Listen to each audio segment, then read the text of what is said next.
কোটি কোটি টাকার সোনার গহনা হাতিয়ে নিয়ে ফেরার স্বর্ণ ব্যবসায়ী। পুরনো সোনার গহনা ভেঙে নতুন গহনা তৈরি করতে তার দোকানে আসতেন গ্রাহকরা।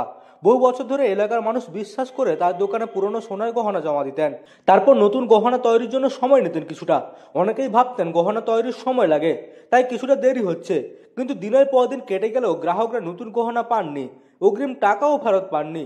ওই স্বর্ণ ব্যবসায়ী কাছে গেলেই বলতেন আর কয়েকদিন পরে নতুন গহনা দেবো। এভাবে মাসের পর মাস কেটে গিয়েছে। অবশেষে দোকান বন্ধ করে গা ঢাকা দিয়েছেন ওই স্বর্ণ ব্যবসায়ী। চিন্তায় পড়েছেন গ্রাহকরা। তার বিরুদ্ধে পূর্ব মেদিনীপুর জেলার এগরা থানায় অভিযোগ দায়ের করা হয়েছে। গয়নাগাটি অনেকে রেখেছে, টাকাও পয়সা রেখেছে। হ্যাঁ, এইভাবেই চলছিল 4 বছর। আমার নিজের গয়না আছে 2 ভরি থেকে 2.5 ভরি গয়না আছে আমার। হ্যাঁ, সেটা তৈরি করে আমার মেয়ে দিয়েছিল, সেটা তৈরি করে দিবে বলেছিল। এই ঘটনা শুনলাম। হ্যাঁ, অনেকের টাকাও নিয়ে গেছে, অনেকে গয়না নিয়ে গেছে। এইভাবেই আমি বলছি। আমি কি নাম ওর? ওর নাম সত্তার, শেখ সত্তার। বাড়ি কোথায় জানেন? বাড়ি কে বলছে ওই হুগলি দিকে, কে বলছেন নদিয়া দিকে। হ্যাঁ, আমরা ঠিক মতো তার ঠিকানাটা জানি না। পুলিশ জানিয়েছে পলাতক ওই স্বর্ণ ব্যবসায়ীর নাম শেখ সাক্তার। গ্রাহকদের কোটি কোটি টাকা মূল্যের সোনার গহনা ও নগদ টাকা হাতিয়ে নিয়ে পালানোর অভিযোগ উঠেছে তার বিরুদ্ধে। হুগলির চণ্ডীতলা এলাকার পূর্ব ভগবতীপুরের বাসিন্দা তিনি।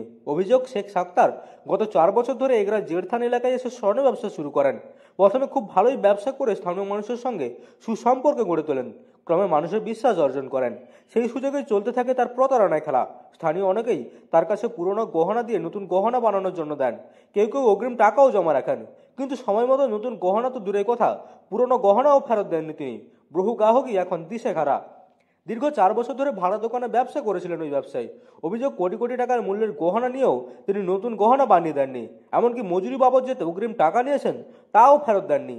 গত কয়েকদিন ধরে তিনি দোকান খুলছেন না। ফোনেও বারবার যোগাযোগ করার চেষ্টা করলেও ফোনে পাওয়া যাচ্ছে না ওই ব্যবসায়ীকে। দোকানটিও এখন বন্ধ অবস্থায়। কোটি কোটি টাকার গহনা ফেরত না পেয়ে দিশেহারা গ্রাহকরা।